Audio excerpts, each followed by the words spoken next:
நிறைய பேர் வந்து ஜிலேபி மீன் பிடிக்கிறதுக்கு ஃபாட்டு கேட்டிங்கன்னு இருக்காங்க. ஸோ இது எந்த ஒரு ஃபாட்டு பார்த்தா செம்பரப்பாக்கம் ஏரி. இது செம்பரப்பாக்கம் ஏரி பாருங்க. இந்த இடத்துல பார்த்துக்க எல்லா இடத்துல சூப்பராக இருக்குது ஃபாட்டு. ஜிலேபி மீனெல்லாம் பிடிக்க ஜிலேபி மீனெல்லாம் பிடிக்குன்னு சொன்னாக்கா இங்கே வந்துருங்க. எல்லாமே சைஸாக இருக்கும். எல்லாம் 1 கிலோ 1/2 கிலோ 3/4 கிலோ அந்த மாதிரி சைஸாக இருக்கும். இந்த வந்து யாரும் பிடிக்கலாம். கை தூண்டில் போட்டு டோர் செட் போட்டு.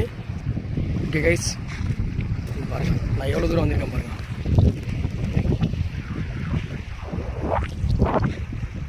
பார்த்தீங்களா, அருமையான ப்ளேஸ் கைஸ். ஜிலேபி மீன் பிடிக்கலாம், வாழை மீன் பிடிக்கலாம், கெண்டை மீன் கூட இதில் நிறையா இருக்குது. ஸோ வந்து ட்ரை பண்ணி பாருங்கள். ஸோ அந்த லாஸ்ட்டு டேம் கிட்ட போனாக்கா உங்களுக்கு மீன் பிடிக்கிறது வந்து வழி இல்லை.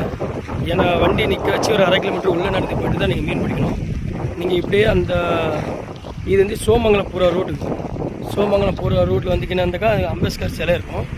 அங்கே வண்டி நிப்பாட்டி அப்படியே நீங்கள் உள்ளே வந்துடலாம். இல்லைன்னா அம்பேத்கர் சிலை தாண்டி கொஞ்சமாக போனாக்கா பக்கத்தில் ஊர் வரும்.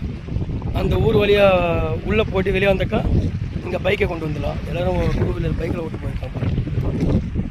ஸோ வாங்க வந்து ட்ரை பண்ணி பாருங்கள். செம்மையான இது ஜிலேபி மீன், டேஸ்ட்டான ஜிலேபி மீன் இங்கே தான் நிறைய மாட்டோம்.